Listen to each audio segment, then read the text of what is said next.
Hello guys! Good evening sa ating lahat. So nandito na naman si Ate Chuchay nyo para ipakita ang isang tips para makatipid kayo sa pag-savings na hindi na ninyo kailangan bumili ng mga ano ba yun, yung hindi nyo na kailangan bumili ng mga savingan. So pakita ko sa inyo kung paano nga ba yung diskarte ni Ate Chuchay nyo, ni Chuchay, na gagawa ng savings na hindi na kailangan ang pera o gumastos. So parang yung ano to, parang yung gusto mo magkaroon ng bank account na kahit na hindi ka na pumunta sa bangko. So, gumawa si Ate Chuchay ng paraan para makapag-ipon siya ng kahit kaunti. Kaunti lang kada sahod, maghulog, kada sahod, maghulog. So, ngayon, papakita ko po sa inyo kung ano nga yung ginawa ni Ate Chuchay nyo na savings niya na hindi na hindi na bumili ng kahit na anong savings, kagaya ng ano ba yun, savings na baboy, mga ganon, di ba? So eto, papakita ko sa inyo,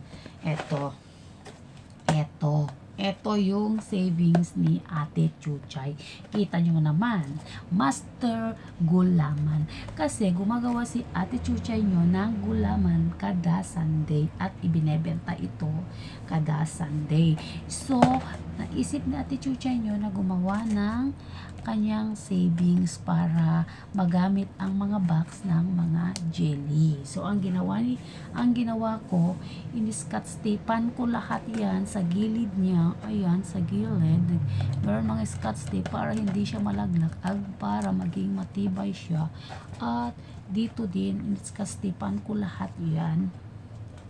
Scotch tape lahat ito sa gilid para maging matibay siya. Ayan, diba? Tapos, ang ginawa ko ay binutasan ko ito at nilagyan ko siya ng takip. Tapos, yan, nakikita nyo na yan. Nandyan na yung savings ko. At yan na yung banks accounts ko. Kasi, simula nung January, kasi diba, pinakita ko sa inyo, nung nagbunot ako, na ano na yun, tinanggal ko na siya dito, yung mga ano ko. At yun yung pinamigay ko sa mga taong nabunot ko na mabibigyan nung December na nagbigay ako ng handog pamasko. So, tinanggal ko at nagsimula ako ulit nung January kasi ang gusto ko kasi makuha ko na yung laman niya kasi since na January at saka first, kailangan ko kasi magkaroon ng kita sa January 1st at ilagay ko dito sa aking savings na gulaman box. So, yan ho ang ginawa ko para makatipid ako. Hindi ko na kailangan bumili ng mga baboy-baboy, mga ano-ano, kung ano-ano na lang, diba? So, yan po yung ginawa ko para makatipid ako at hindi ko na kailangan. Imbes sana na ibili ko ng baboy-baboy. So, yung ibili ko na lang ng baboy-baboy, ilagay ko na lang sa loob, diba? So, hindi na nila alam na bangko pala ito, na bangko ito pala na nilalagyan ni Ate Chuchay ng pera kahit na pumasok yung mga alaga ko dyan. Hindi naman nila alam kasi hindi naman nila makikita yung butas at hindi naman nila maaano yan kasi hindi mo na mahahalata. So, ito yung naisip ko para hindi nila makita o hindi nila mahalata. Kasi kung yung mga nakikita kasi yung mga may mga baboy, 'di ba, malalaman nila 'yun. Tapos yung may mga ano, 'di ba, may mga nabibili. So, hindi ko 'yun inisip. So, kayong nanonood ngayon diyan, pwede kayong gumawa ng mga savings ninyo kung gusto niyo talagang magkaroon ng savings na hindi na kayo bibili ng kahit na anuman kasi sayang din 'yun, mahal din 'yun, 'di ba? So, 'yun na lang.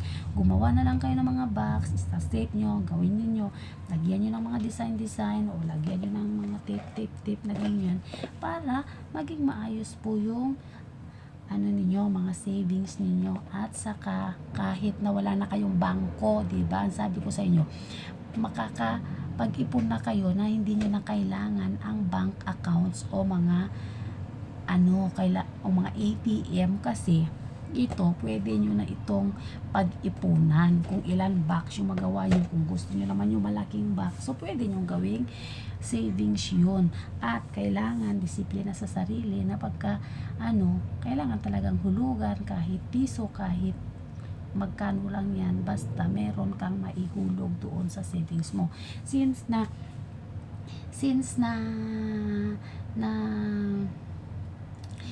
na kumikita ka, ilalagyan mo siya, 'di ba? Ganyan yung ginagawa ko. Kada sahod ko nilalagyan ko. Pero kaya ko pinakita sa inyo ngayon yung savings ko na bangko ko kasi naubusan ako ng pera at sabi kasi ni Cordapia, bukas bibili ako ng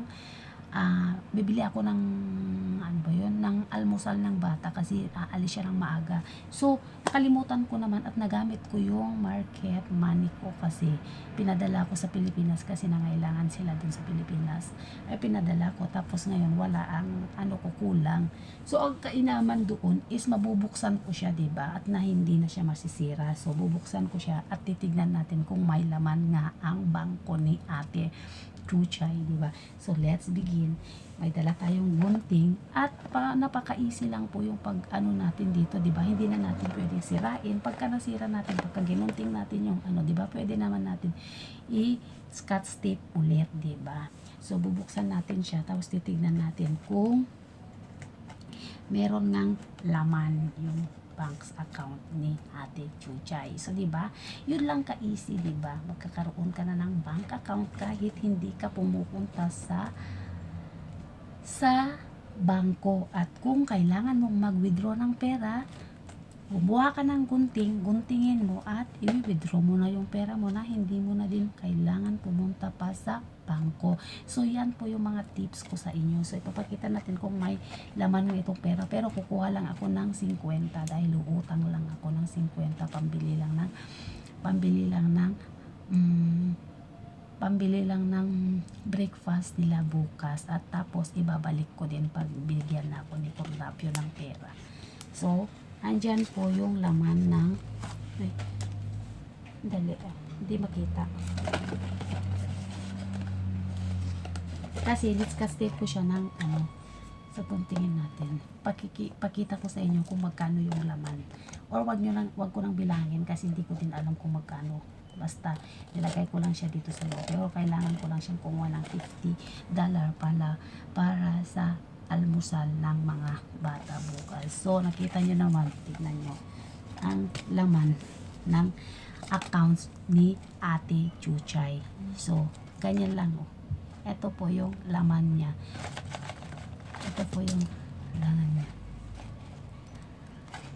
Yan po. Tapos nahulog. Ito po. Nahulog. Ito po yung laman ng ating accounts. Hindi ko na siya bibilangin. Kukuha lang ako ng $50. So, kukunin natin yung $50. Balik natin nahulog. $50. Tapos natiklop siya. $50.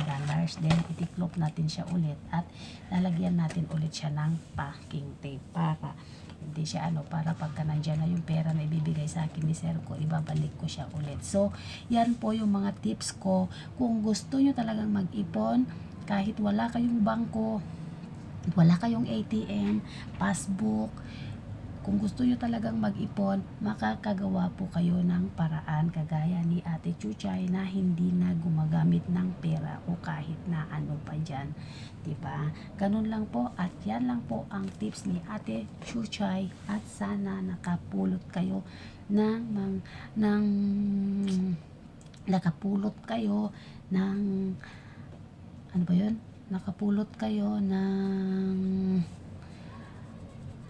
nakapulot kayo kung paano tumiskarte si Ate Chuchay nyo para magkaroon siya ng savings account na hindi pumupunta sa bangko.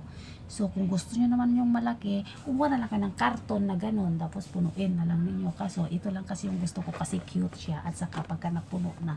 Diba? Simula lang yan nung January 1. January 1 po yan nagsimula at meron na nga po laman. Kasi, lagi ko pong nilalagyan every sahod at pag day off ko na meron akong kinikita kay ate, Naglagay ko dyan, meron nagbayad sa akin, naglalagay po ako ng kahit na 150. So, naipon lang po siya. So, hanggang dyan na lang po at sana po ay nakapulot kayo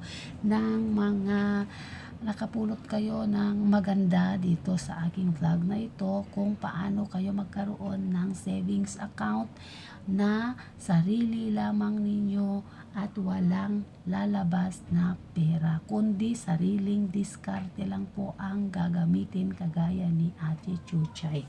Once again, this is Mikay Chuchay at please do subscribe to my YouTube channel at wag po nating kalimutang i-share at likes at pindutin po ang bell button para maging updated po kayo sa mga susunod na videos na gagawin ni Ate Chuchay. Salamat and good night. God bless.